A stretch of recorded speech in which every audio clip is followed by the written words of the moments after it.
Hi guys, this is English Owls. My name is Ola and welcome to our new series of videos called How to Teach English Online.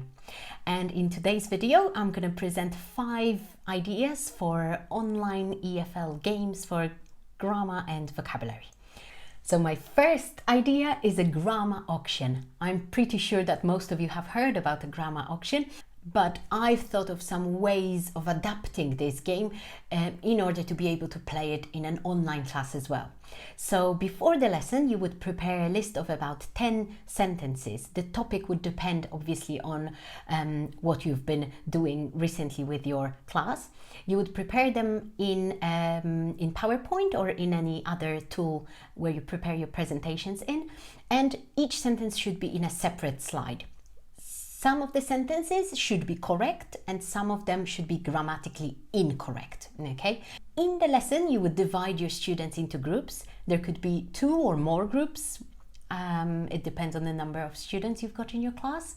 And you'd ask them to come up with some cool names for their teams, obviously.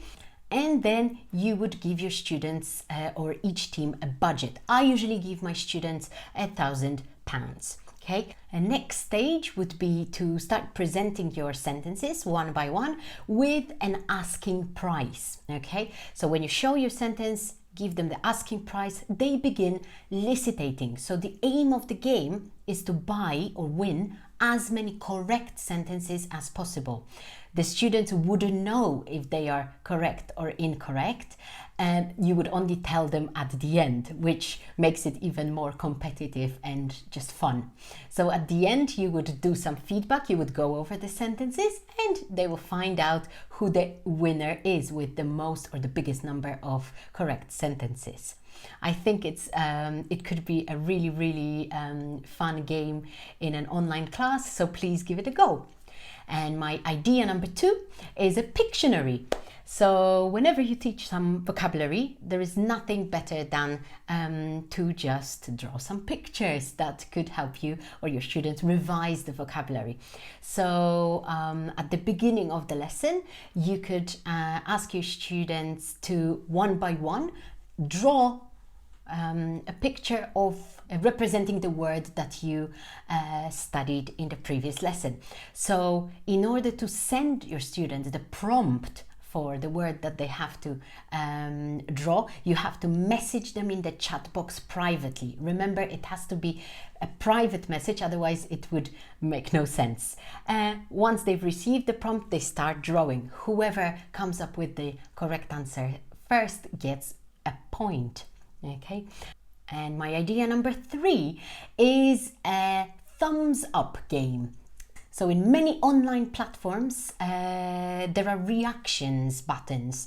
One of them could be thumbs up, but obviously you could use any other reaction if your platform has any other things like that your students can click on. So this thumbs up button would work as a cue, so it would show you who is ready to answer. Okay, so you would prepare a list of questions or incorrect sentences or definitions that you would read out to your students. Then you need to be able to see all your students at once. So I would switch on a gallery view. I know that not every platform gives you a chance to use that gallery view. So as an alternative, you could ask your students to simply type in the chat box, for example, the word ready or anything like that. So your students would tell you by giving you the thumbs up that they're ready to answer, and if the answer the student gives you is correct, they win a point, and then you play until you've run out of sentences. And my 4th idea is Simon Says. I know it may seem a little bit childish, but I think there is an easy way to adapt this game for adult learners as well. So instead of Simon Says, it can be Ola Says or whatever your name is. And the idea is very simple. If you, for example, say, Ola says, what's the past participle of the verb bring? Your students have to write the correct answer in the chat box. However, if you say, what's the past participle of the verb bring without the Ola says at the beginning, they can't say anything. So if anyone makes a mistake, they are out of the game. Simple. And my fifth idea is story cubes. Have you ever heard about story cubes? I've got my own box of story cubes that I use with lower level learners, especially for practicing past simple, but I think they can be used for any other grammar topic, for writing and many other things. I've also found an online version of story cubes generator. I'm going to be posting a link to it down below, so please have a look. So you could divide your students into breakout rooms, and each team will use the generator and write a short story using the picture prompts on the story cubes. Then they would come back to the main session and present it to the whole class. Whichever story is the most creative or the most absurd is the winning story.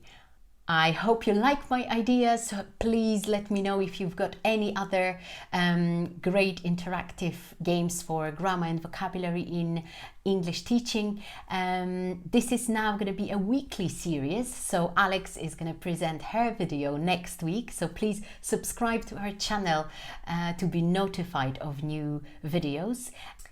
And I'll see you guys soon. Bye! Thanks for watching. Please subscribe, follow us and share.